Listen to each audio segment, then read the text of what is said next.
tension between discipline and punishment. Discipline versus punishment. So here's my working definition of the two. Discipline is training used to establish desired habits or control of conduct by using punishment and reward.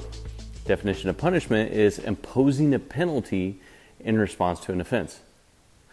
Years ago, 2014, I'm working as the director of mental conditioning as a sports psych at an Olympic training site in Ohio, and I remember getting into it with a strength coach on this topic.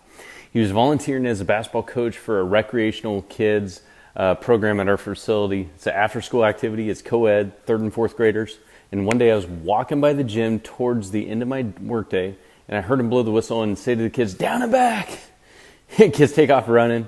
I stop to observe, and the kids, they come back to the free throw line, breathing hard. One kid, they're walking back, half court, still about to drop, and he picks a new kid, come to the free throw line. Kid shoots, total air ball. And the coach blows the whistle, everyone back, down and back. And this goes on for like another 5 to 7 minutes until every kid had their chance to make the free throw.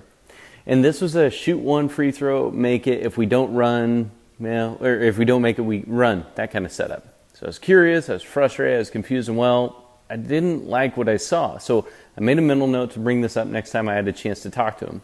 Next day, we're all sitting around the table at lunch and several other physical strength coaches, and I say to him, "Evan, so I saw your kids doing a lot of lines yesterday on the court. Are the kids out of shape and they need to run, or are you just punishing them for missing free throws?" His response, I wish you could say shocked me, but it didn't.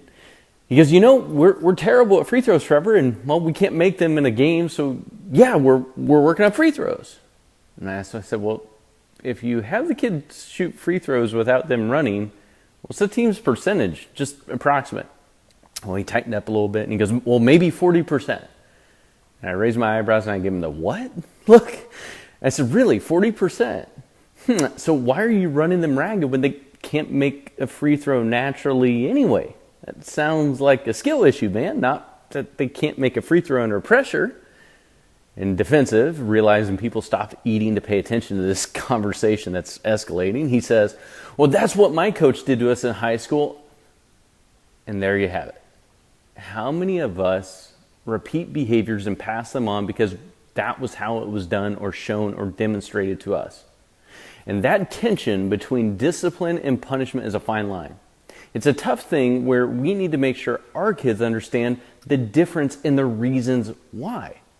So assignment for you, my friend, is ask them to define the difference between the two and the similarities between the two, and what's your position on the matter? What do you see and believe the differences and similarities to be? Again, research, I mentioned this last week, research shows that adults' makeup of who they are is about 75% based on their environment and the people influencing them. Do you want your athletes to run harder, push through adversity, fight for something that they believe in? Listen, coaching and parenting through perceived punishment brings resentment and it stagnates growth. But coaching and parenting through explained discipline, it'll bring groans, but it also brings way to growth. So as a parent and coach are both required and necessary to help shape, mold, and develop our individuals. So you remember a week ago, my story that the coach that didn't love me and didn't show me love? Man, that was 18 years ago, and I can still recall vivid details to this day. I was punished in that moment for an accident, and a freak of nature one at that. So I challenge you to look at your coaching and parenting relationship this week. Are you coaching from discipline with love or punishment with fear? See, our kids, they need love. They need discipline. They need to be led. But first, you gotta start with love. Be the change agent for transformation and love, not transaction in their value just based on what they can give you. Trust me, that sucks, and I've been there. So I want to encourage you, lead with loving discipline this week, and next week we're going to be covering respect.